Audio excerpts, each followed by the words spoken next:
आज हम आपको बताने जा रहे हैं कि राम का जन्म कब हुआ, किस युग में हुआ, क्या तिथि थी और वैज्ञानिक और वैदिक प्रमाणों द्वारा आपको बताने जा रहे हैं। इससे पहले अगर आपने हमारे चैनल को सब्सक्राइब नहीं किया है तो सब्सक्राइब कर लीजिए, पास में बेल आइकन बटन है उसे भी दबाना ना भूलें। सबसे पहले हम आपको वाल्मीकि रामायण द्वारा आपको बताएंगे कि उन्होंने क्या लिखा राम की तिथि के बारे में। उन्होंने लिखा कि चैत्र मास की 9वीं तिथि में पुण्यवर्षी नक्षत्र में पांचों ग्रह अपने उच्चम स्थान में रहने पर तथा कर्क लगन में चंद्रमा के साथ बृहस्पति के स्थित होने पर राम का जन्म हुआ। इसके बाद वाल्मीकि जी फिर लिखते हैं, जिसमें विष्णु जी देवताओं से कहते हैं कि देवताओं तथा ऋषियों को भय देने वाले उस क्रूर राक्षस का नाश करके मैं 11,000 वर्षों तक इस पृथ्वी का पालन करता हुआ मनुष्य लोक में निवास करूंगा। अर्थात विष्णु जी ने स्वयं कह दिया राम 11,000 वर्षों तक पृथ्वी पर रहेंगे। अब तो राम का जन्म अब किस युग में हुआ है, इस बारे में हिंदू धर्म अथवा वैदिक धर्म अथवा सनातन धर्म कहता है, अनेक नाम है, कि त्रेता युग में हुआ है। तो राम का जन्म त्रेता युग के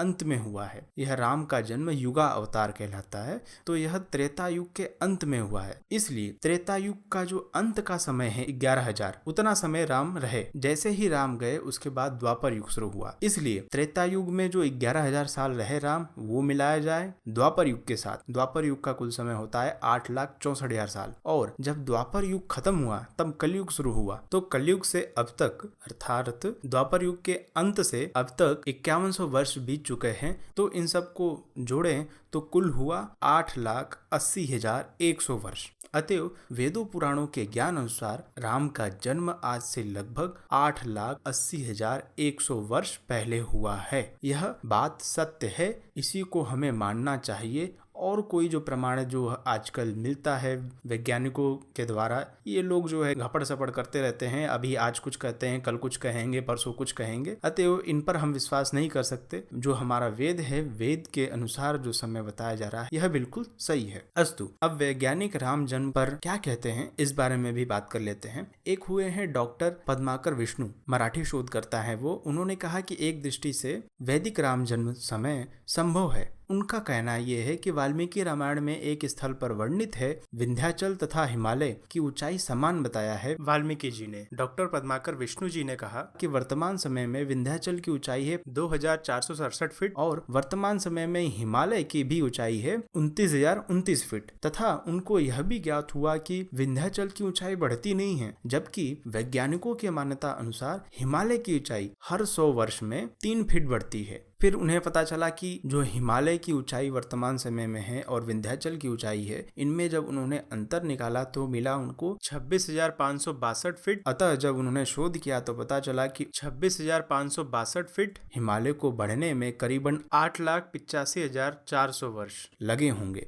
अतएव अब से करीब 8,85,400 वर्ष पहले हिमालय की ऊंचाई और विंध्याचल की ऊंचाई समान रही होगी, जिसका उल्लेख वाल्मीकि रामायण में है। इस तरह डॉक्टर पद्माकर विष्णु कहते हैं कि इस दृष्टिकोण से यह संभव है, परंतु उनका स्वयं यह मानना है कि अन्य किसी स्रोत से राम के जन्म की पुष्टि नहीं कर सकते। इसके बाद कई और विशेषज्ञ आए, राम की तिथि से राम के जन्म के बारे में पता करने की कोशिश करते हैं। तो वह एक प्लैनेटोरियम सॉफ्टवेयर इस्तेमाल करते हैं। उन्होंने प्लैनेटोरियम सॉफ्टवेयर लिया और उसके अनुसार उन्होंने राम का जन्म का समय निकाला तो वह निकलता है 10 जनवरी 5,114 ईसा पूर्व। लेकिन प्लैनेटोरियम सॉफ्टवेयर की एक दिक्कत है कि वह 3,000 वर्ष पहले का सही ग्रह गणित नहीं बता सकते थे। लेकिन वर्तमान समय में भी जो प्लैनेटोरियम सॉफ्टवेयर है उनके अनुसार राम का जन्म आज से लगभग 7,114 वर्ष पूर्व हुआ है। परंतु हम आपको फिर से यही बताना चाहते हैं कि यह वैज्ञानिक लोग आज कुछ कहते हैं, कल कुछ कहते हैं, परसों कुछ और कहेंगे।